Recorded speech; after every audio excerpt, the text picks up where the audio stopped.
Homeless black veteran on trial. When judge hears his name, everyone stood up in silence.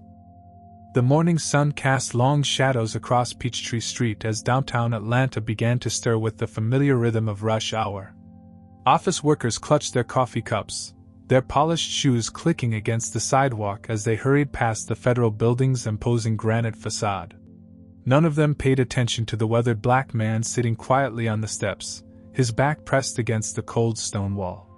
He looked to be in his 50s, though the lines etched deep into his face suggested a life that had aged him beyond his years. His clothes were clean but worn, a faded green military jacket that had seen better days, dark jeans with carefully mended holes, and boots that had walked thousands of miles. A small cardboard sign rested beside him, written in neat block letters. Homeless veteran. Anything helps. God bless. The man's eyes were what struck you first if you bothered to look. They weren't the desperate, pleading eyes you might expect from someone asking for spare change. Instead, they held a quiet dignity, a steady composure that seemed almost out of place given his circumstances. He sat with military precision, back straight, shoulders squared, hands resting calmly on his knees. Officer Marcus Jenkins was 3 months into his rookie year with the Atlanta Police Department, and he'd walked this beat enough times to recognize the regulars. But this man was new. Jenkins had been watching him for the past week, noting how he never called out to passers-by, never rattled a cup or made a scene. He simply sat there, as still as a sentinel, accepting whatever kindness strangers offered with a quiet, "Thank you," and a slight nod. What bothered Jenkins wasn't the man's presence, it was something else entirely. There was something familiar about the way he carried himself, something that reminded Jenkins of his own father, who'd served 2 tours in Vietnam before coming home to raise a family. It was the bearing of a soldier, even in civilian clothes, even in desperate circumstances. On this particular Wednesday morning, Jenkins received the call he'd been dreading. "We've got complaints about aggressive panhandling near the federal building." His sergeant's voice crackled through the radio. "City ordinance violation. Need you to handle it." Jenkins knew exactly who they were talking about. He'd seen the business suits walking past the man with uncomfortable glances, probably calling it in from the safety of their air-conditioned offices. The irony wasn't lost on him. Here was a man who claimed to have served his country, being arrested steps away from a building that housed federal agencies meant to serve veterans. When Jenkins approached, the man looked up with those steady eyes but didn't move. There was no surprise, no fear, just acceptance, as if he'd been expecting this moment. "Morning, sir," Jenkins said, his voice gentler than procedure probably required. "I'm going to need you to move along. There've been complaints." The man nodded slowly and began to gather his few possessions, a worn backpack, a water bottle, and the cardboard sign. His movements were deliberate, methodical. Military, Jenkins thought again. "You really a veteran?" Jenkins asked, though he wasn't sure why. Something about the man's demeanor demanded respect, even in these circumstances. For the first time, the man's composure seemed to crack slightly. His jaw tightened, and he looked away. "Does it matter?" Before Jenkins could respond, his radio crackled again. "Jenkins, what's your status? We need this handled now." The pressure was mounting. Jenkins could see his supervisor's patrol car turning the corner, and he knew the complaints were piling up. Federal building security had probably called too. The man seemed to sense the shift in atmosphere. "I understand," the man said simply, standing up with fluid grace despite his obvious fatigue. "You're just doing your job." But as Jenkins reached for his handcuffs, something unexpected happened. The man held out his wrists without being asked, his eyes meeting Jenkins with a look that seemed to say, "I've been through worse than this." "Sir, I need to see some identification," Jenkins said, hoping this could still be resolved quietly. The man shook his head. "Don't have any." "What's your name?" A long pause. "Don't have one of those either." Jenkins felt his heart sink. This was going to be complicated. "Look, I believe you served. I can see it in how you carry yourself. My father was Army. But I need something, a name, an ID, Anything that can help me help you." The man's eyes seemed to look right through him, as if seeing something far beyond the Atlanta street corner where they stood. "Some names are better left buried, officer. Some stories don't have happy endings." By now, Jenkins' supervisor had arrived, along with building security. The situation was escalating beyond his control. Whispers began to spread among the growing crowd of onlookers, office workers pausing on their way to work, some filming with their phones, others shaking their heads in disgust. "He's been here all week," someone said. "Claims he's a veteran, but who knows? These people will say anything for money." The words hung in the air like a challenge. Jenkins watched the man's face carefully, expecting anger or protest. Instead, he saw something that chilled him to the bone: complete resignation, as if he'd heard these accusations so many times they'd lost their power to wound. "That's not true," Jenkins found himself saying, though he wasn't sure why he felt compelled to defend a stranger. "This man hasn't been aggressive. He's been quiet, respectful." "Jenkins!" His supervisor's voice cut through his protest. "Cuff him. Impersonating a military serviceman for financial gain is a federal crime. Let the lawyers sort it out." The words hit like a physical blow. Impersonating a serviceman. Jenkins had seen real cases: con artists wearing medals they hadn't earned, spinning stories about battles they'd never fought. But this man didn't fit that pattern. He wore no ribbons, made no grand claims about his service. He simply existed, quietly asking for basic human kindness. As the handcuffs clicked into place, Jenkins made a decision that would haunt him for days to come. "Sir, please. Just give me a name. Something I can put in the report. It doesn't have to be your real name, just something to help your case." The man turned to look at him one final time as they walked toward the patrol car. His voice was barely above a whisper, but Jenkins caught every word. "Some of us aren't meant to come home with our names intact, son. Some of us left more than just pieces of ourselves over there." The crowd watched as they drove away, their conversations already moving on to other topics. But Jenkins couldn't shake the image of those eyes, not desperate or angry, but carrying a weight that seemed almost unbearable. As he filled out the paperwork later, writing John Doe in the name field, he couldn't help but wonder what this man had really seen, what battles he'd fought, and why he seemed more afraid of revealing his identity than he was of going to jail. The federal building resumed its normal operations, but something had changed on those steps.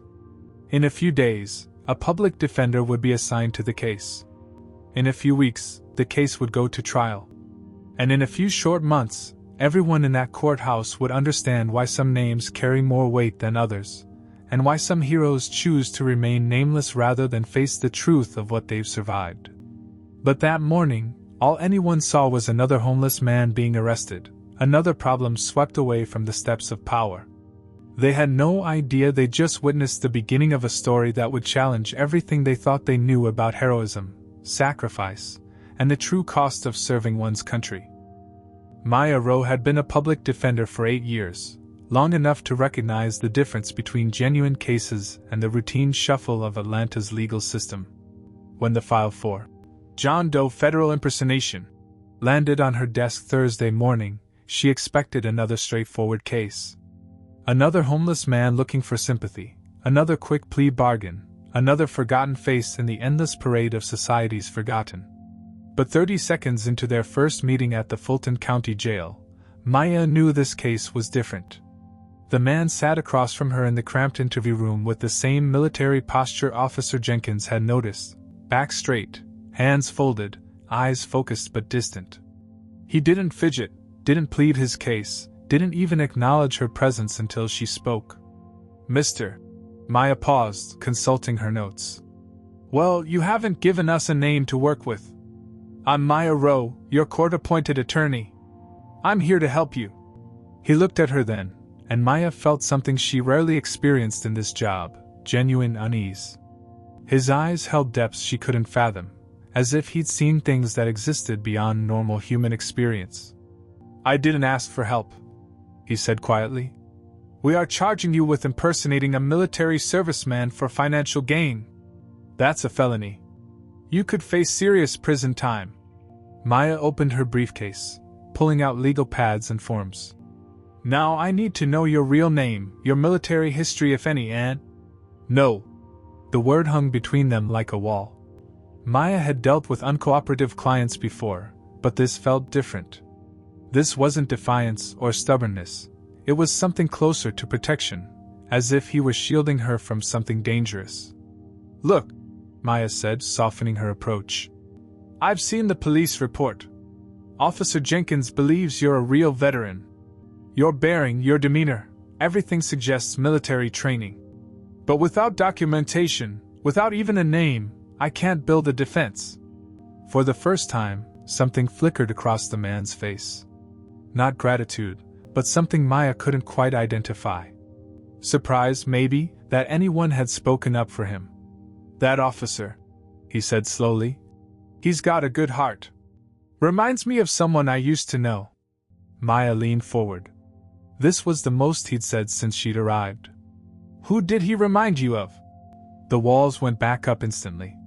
The man's expression returned to that haunting neutrality. Doesn't matter. That person's past. Over the next 3 days, Maya threw herself into the case with an intensity that surprised even her. Something about this man's calm resignation in the face of serious charges bothered her deeply. She'd represented genuine con artists before. They were usually eager to spin elaborate tales about their fictional military service.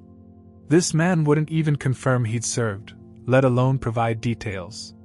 The breakthrough came Tuesday morning when Maya decided to run his fingerprints through every database she could access. Standard criminal background checks had come up empty, but she had contacts in various agencies who could dig deeper. The call came from her friend Sarah at the FBI field office. Maya, where did you get these prints? Sarah's voice carried an unusual tension. My client.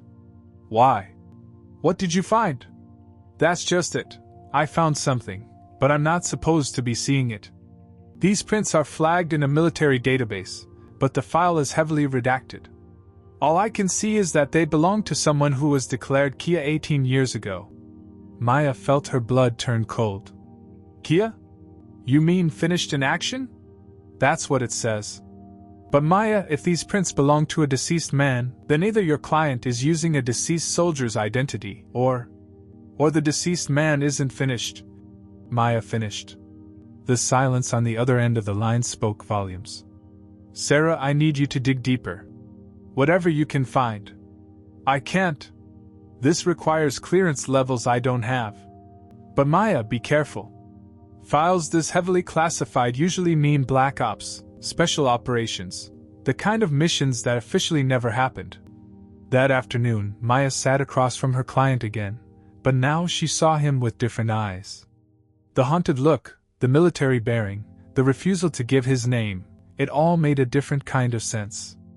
Your fingerprints came back, she said carefully, watching his face.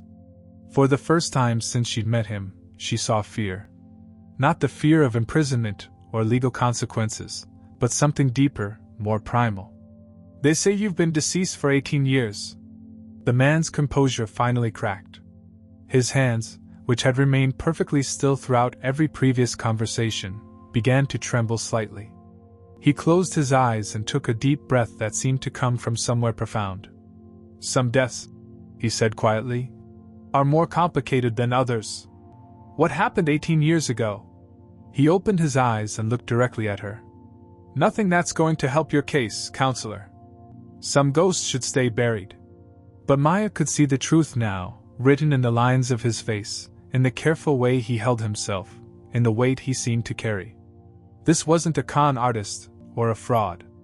This was a man who had been officially erased, who had chosen to remain deceased rather than face whatever waited for him in the world of the living. The Department of Defense sent a sealed notice this morning, Maya said, pulling out the official envelope that had arrived by courier. They're classifying this case. They want the trial postponed pending security review. She watched as something that might have been relief flashed across his features, followed immediately by what looked like resignation. They found me, he said simply. Who found you? But he was already retreating back into that protective silence, that wall between himself and the world. Maya realized that whatever had happened 18 years ago, whatever mission had officially finished this man, the ripples were still spreading outward, still dangerous enough to trigger federal intervention. As she packed up her files, Maya couldn't shake the feeling that she'd stumbled into something far bigger than a simple case of veteran fraud. Somewhere in the classified files and redacted reports was a story that someone very powerful wanted to keep buried. And sitting across from her was the ghost of a man who might be the only one left alive to tell it. The Fulton County Superior Court had seen its share of unusual cases, but the atmosphere surrounding United States versus John Doe felt different from the moment the doors opened Monday morning. Word had somehow spread through Atlanta's veteran community, and men and women who had served their country began filing into the gallery, some in wheelchairs, others walking with canes, all carrying themselves with the unmistakable bearing of those who had answered their nation's call. Judge Patricia Hawthorne, a 20-year veteran of the bench, noticed the unusual crowd as she took her seat. Vietnam veterans sat next to Iraq battle survivors, their faces grim with shared understanding. In the back rows, younger faces from Afghanistan mixed with gray-haired men who'd served in conflicts most people had forgotten. They didn't speak to each other, but there was an unspoken solidarity in their presence. Maya had spent the weekend preparing for a case she still didn't fully understand. The Department of Defense had finally granted limited security clearance for evidence review, but every document she received came with black bars across crucial information. What she could piece together painted a picture of a special operations unit called Task Unit Iron Jackal that had been deployed to Eastern Europe in 2007. Of the 12 men who had gone in, only 2 bodies had ever been recovered. The prosecution's case seemed straightforward. Assistant U.S. Attorney Richard Sterling stood before the jury with confidence born of career experience.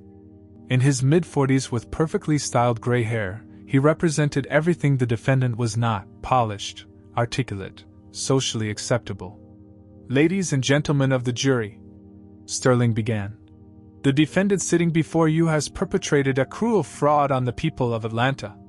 He has claimed to be a military veteran, using that sacred identity to extract money from honest, hardworking citizens who wanted to help someone who had served their country." Sterling gestured toward the defendant, who sat motionless beside Maya. "But when arrested, he could provide no identification, no military records, no proof of service. He refuses to even give us his real name. This is not how real veterans behave. This is the behavior of a con artist who preys on our respect for those who have served." The prosecutor's words hung in the air, but Maya noticed something interesting. Several veterans in the gallery shifted uncomfortably, and she caught more than one shaking their heads slightly. Whatever they saw when they looked at her client, it wasn't fraud. When Maya stood for her opening statement, she felt the weight of dozens of eyes upon her. "Your Honor, members of the jury, my client sits before you accused of impersonating a veteran. But I ask you to look at him, really look at him." The defendant hadn't changed his posture since entering the courtroom. Back straight, hands folded, eyes forward but somehow distant. Even in the orange jail jumpsuit, he carried himself like a soldier. "The prosecution says real veterans don't behave this way. But what if I told you that some veterans have reasons for their silence that go deeper than this courtroom, deeper than these charges? What if the very act of revealing his identity could endanger national security?" Sterling objected immediately. "Your Honor, defense counsel is making statements not in evidence." "Sustained," Judge Hawthorne ruled, but Maya could see she had planted seeds of doubt. The prosecution's case proceeded predictably. They called Officer Jenkins, who reluctantly testified about the arrest while making it clear he believed the defendant was a genuine veteran. They brought in witnesses who had seen the man panhandling, though none could testify to any aggressive behavior. But it was when Sterling called the defendant to testify that the courtroom's atmosphere truly shifted. "Your Honor," Sterling announced, "the prosecution calls the defendant to the stand."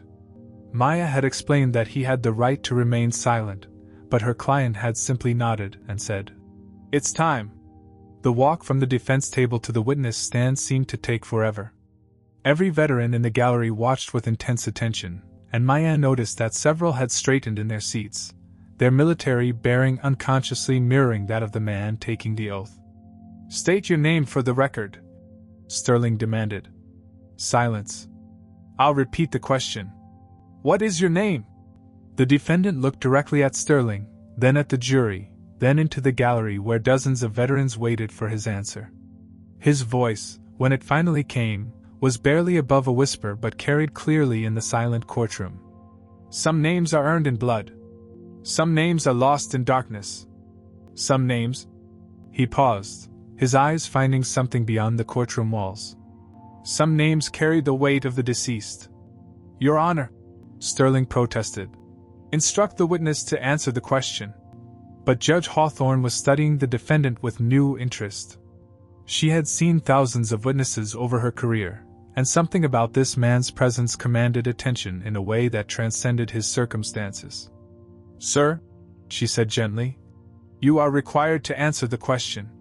The defendant's eyes met hers, and for a moment, Judge Hawthorne felt as if she were looking into an abyss of experience she couldn't fathom. "Your Honor," he said quietly, "there are some answers that require security clearance this courtroom doesn't possess." A murmur ran through the gallery. Judge Hawthorne called for a brief recess, during which she made several phone calls to federal authorities. When court resumed, her expression was troubled. "After consultation with the Department of Defense," she announced, "this court has been granted limited security clearance for the purposes of identity verification. However, any testimony regarding the defendant's military service may be heard in closed session." What happened next would be remembered by everyone present for the rest of their lives. As Judge Hawthorne opened the sealed envelope that had been delivered by federal courier, her face grew pale. She read the contents once, then again, her hands beginning to tremble slightly. The silence in the courtroom became absolute.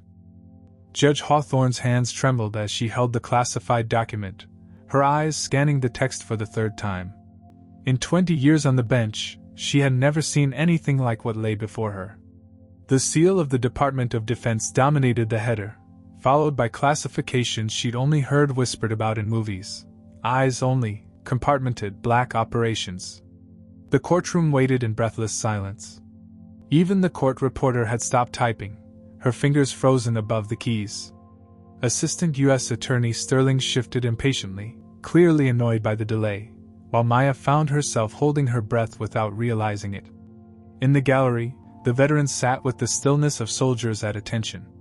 Something in the air had changed, an electricity that came before lightning, a tension that preceded revelation. Staff Sergeant Rodriguez, who'd lost his leg in Fallujah, found himself unconsciously straightening in his wheelchair. Behind him, Master Sergeant Williams, a Vietnam veteran with 3 Purple Hearts, felt his chest tighten with an emotion he couldn't name. The defendant remained motionless at the witness stand, but Maya noticed something she'd never seen before, tears gathering at the corners of his eyes. Not tears of fear or self-pity, but something deeper, grief that had been locked away for nearly 2 decades.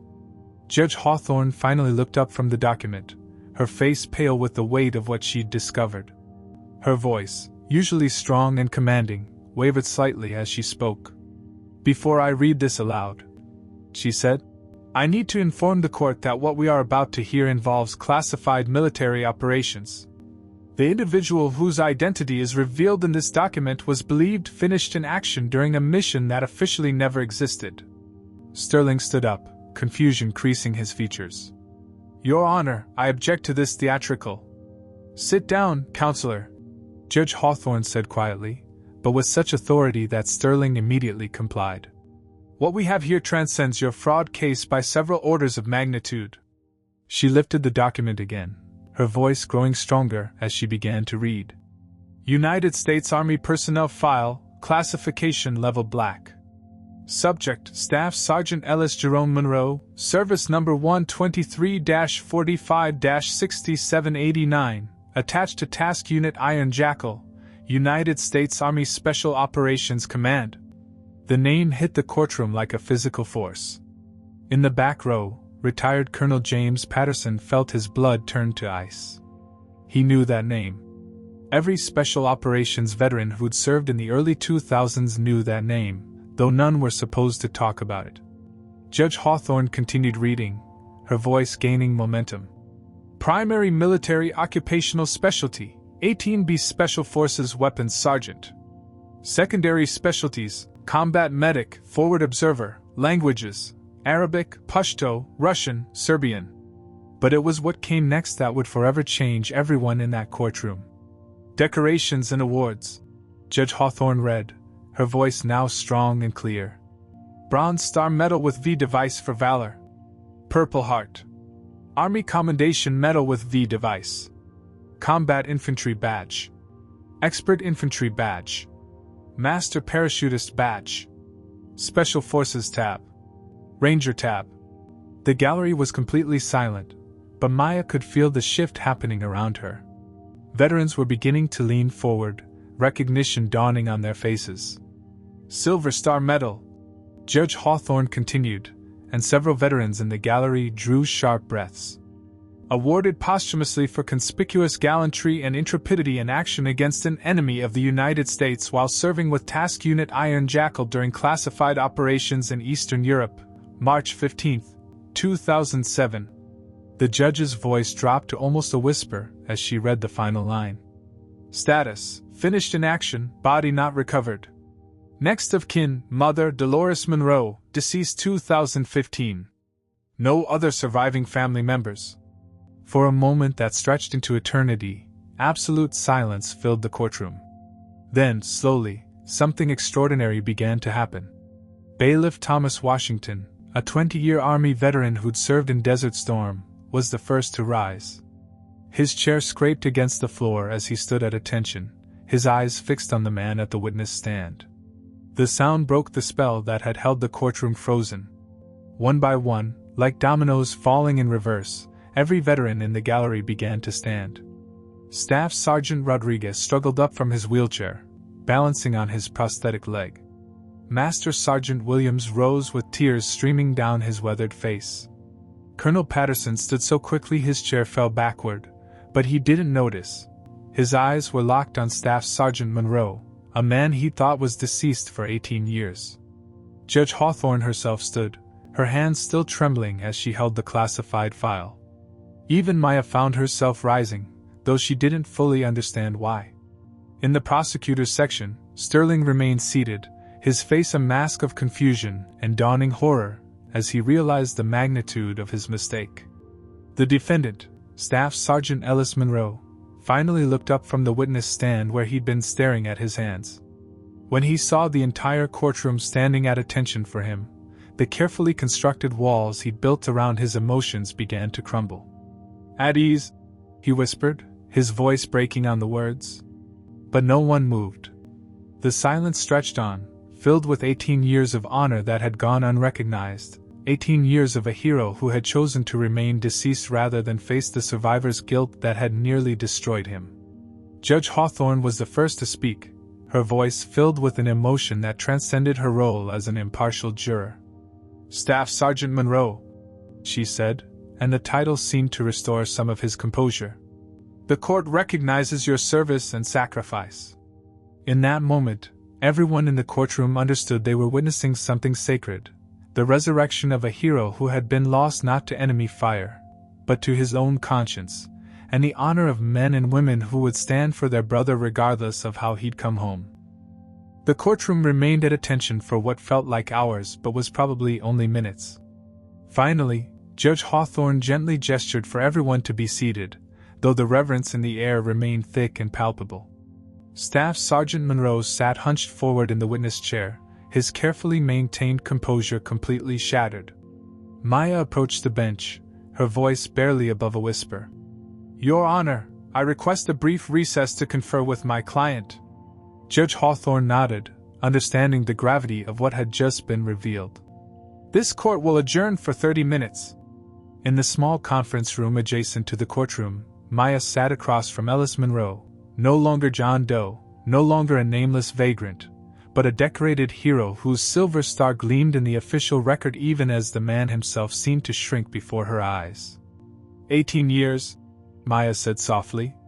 "You've been carrying this alone for 18 years.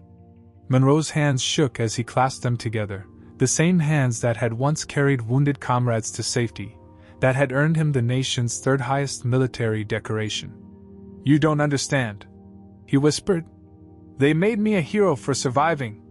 But heroes don't hide while their brothers die screaming." Maya had handled enough PTSD cases to recognize the signs, but this went deeper than anything she'd encountered. "Ellis, can I call you Ellis?" He flinched at the sound of his name, as if hearing it spoken aloud was physically painful. "That name belongs to a deceased man. Should have stayed deceased. Tell me what happened. The real story." For a long moment, Monroe stared at the scarred wooden table between them. When he finally spoke, his voice carried the weight of nearly 2 decades of suppressed trauma. "March 15, 2007. We were deep in Serbian territory, hunting a criminal who'd been supplying weapons to insurgents in Afghanistan. Intelligence said it would be a simple extraction: get in, grab him, get out." His voice grew distant, as if he were seeing it all again. "But it was a trap. They were waiting for us." Maya remained silent, sensing that any interruption might break the fragile thread holding him together. 12 of us went in. I was the medic, but I was also the youngest, the newest guy on the team. When the ambush hit, we got separated. I ended up pinned down in a bombed-out building with Sergeant Davis, Jimmy Davis from Ohio. Kid had a 2-year-old daughter back home. Monroe's breathing became labored, and Maya could see sweat beading on his forehead despite the cool temperature of the room. Jimmy took shrapnel in his chest. Punctured lung, internal bleeding. I tried to treat him, but we were surrounded. Serbian paramilitary had us locked down tight. Jimmy was dying, and I couldn't get him out. The words came faster now, as if 18 years of silence had created a dam that was finally bursting. I could hear the others over the radio: Rodriguez, Williams, Thompson. They were all calling for help, all wounded, all trying to make it to the extraction point. But Jimmy was looking at me with these eyes, asking me to save him, to get him home to his little girl. Monroe's voice broke completely. So I made a choice. I gave Jimmy my water, my rations, told him I was going for help. But instead of trying to reach the others, instead of being the medic they needed me to be, I hid. I crawled into the basement of that building and I hid like a coward while my brothers died one by one. Maya felt tears streaming down her own face as she listened to this man tear himself apart with guilt that had festered for nearly 2 decades. I could hear them on the radio for hours. Davis calling my name, asking where I was. Rodriguez trying to coordinate a defense. Williams screaming for a medic. And I couldn't move. I was paralyzed with fear. How long were you there? 3 months. Hiding in bombed-out buildings, eating scraps, avoiding patrols. When special forces finally found me, I was barely alive. Physically anyway. Mentally. He shook his head. I died in that basement with Jimmy Davis. Maya reached across the table and gently took his hands in hers. Ellis, you were traumatized. What happened to you wasn't cowardice. It was a psychological break. You were the youngest member of an elite unit thrown into an impossible situation. But Monroe pulled his hands away, his eyes blazing with self-recrimination. They gave me a silver star for surviving. Said I showed conspicuous gallantry for evading capture for 3 months behind enemy lines. They made me a hero while 11 better men went home in boxes. That's why you disappeared. I couldn't face their families. Couldn't look Jimmy Davis's little girl in the eye and tell her that Daddy died calling for help that never came. So I let Ellis Monroe die too. Let him stay buried with his team where he belonged. The 30-minute recess had long since expired, but Maya knew this conversation was more important than any court schedule. Ellis, you've punished yourself enough. Those men, your brothers, they wouldn't want this for you. You didn't know them. No, but I know soldiers. I know they'd want their medic to come home. Even if he came home broken. Monroe was quiet for a long time, and Maya could see him wrestling with 18 years of guilt and self-hatred. Finally, he looked up at her with eyes that held a flicker of something that might have been hope. I dream about them every night, he whispered. Every single night for 18 years. Maybe it's time to stop running from their ghosts and start honoring their memory instead. When court reconvened an hour later, the atmosphere had fundamentally shifted. Word had spread beyond the courthouse walls, and the gallery now held not just veterans but families of fallen soldiers, active duty personnel who had driven from Fort Benning, and civilians who understood they were witnessing something extraordinary. Assistant U.S. Attorney Sterling rose slowly, his earlier confidence completely evaporated. "Your Honor," he began, his voice lacking its previous authority. "In light of the new evidence presented, the United States moves to dismiss all charges against Staff Sergeant Ellis Monroe." The words should have brought relief, but Maya could see the tension in Monroe's shoulders. 18 years of hiding couldn't be erased by a simple dismissal. Judge Hawthorne, however, seemed to understand that this moment required more than legal procedure. "Staff Sergeant Monroe," she said, her voice carrying the weight of judicial authority but softened with genuine respect. "Would you approach the bench?" Monroe stood slowly, his movements careful and deliberate.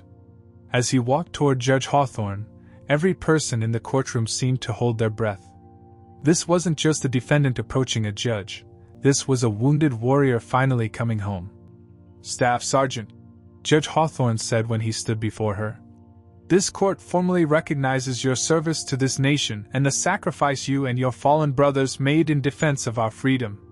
The charges against you are hereby dismissed with prejudice."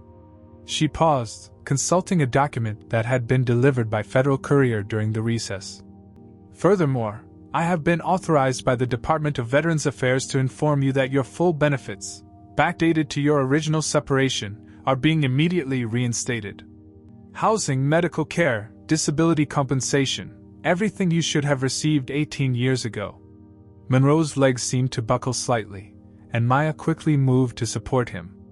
"I don't deserve," he began. "You deserve everything this nation can give you and more." Judge Hawthorne interrupted firmly. "Your brothers who fell in Serbia died serving their country. You've been serving your country too, just in a different way, carrying their memory, honoring their sacrifice through your own suffering. But that service is complete now. It's time to come home." From the gallery, retired Colonel Patterson stood up. "Your Honor, if I may?" Judge Hawthorne nodded. "Staff Sergeant Monroe," Patterson said, his voice carrying across the courtroom. "I served with Task Unit Iron Jackal's parent organization. We've been looking for you for 18 years, not to prosecute you, but to bring you home. Your brothers, Rodriguez, Williams, Thompson, and the others, they left letters for their families. Every single one mentioned you.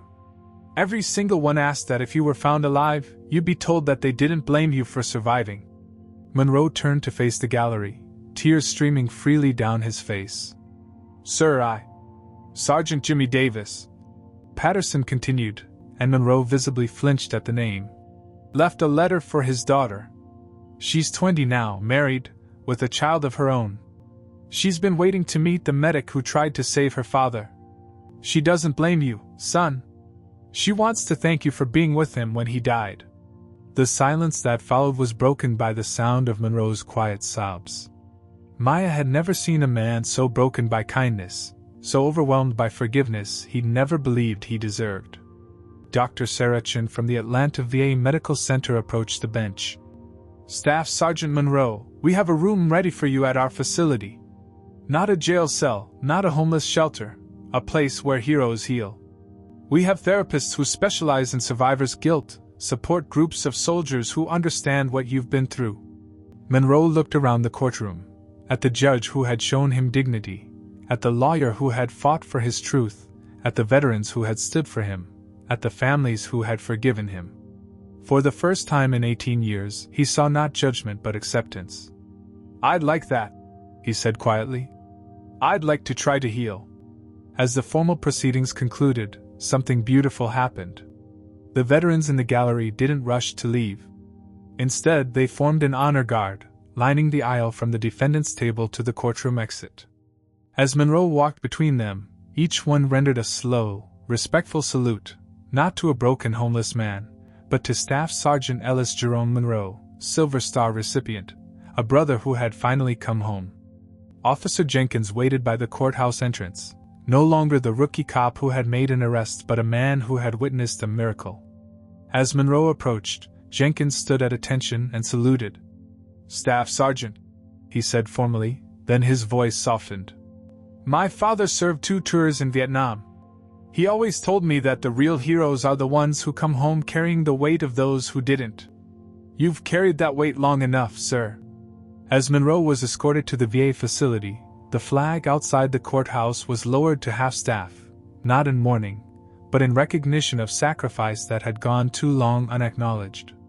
Inside the car, Monroe looked back at the building where he had finally been able to speak the truth he'd buried for 18 years. "Welcome home, Sergeant," Officer Jenkins said quietly as they drove away.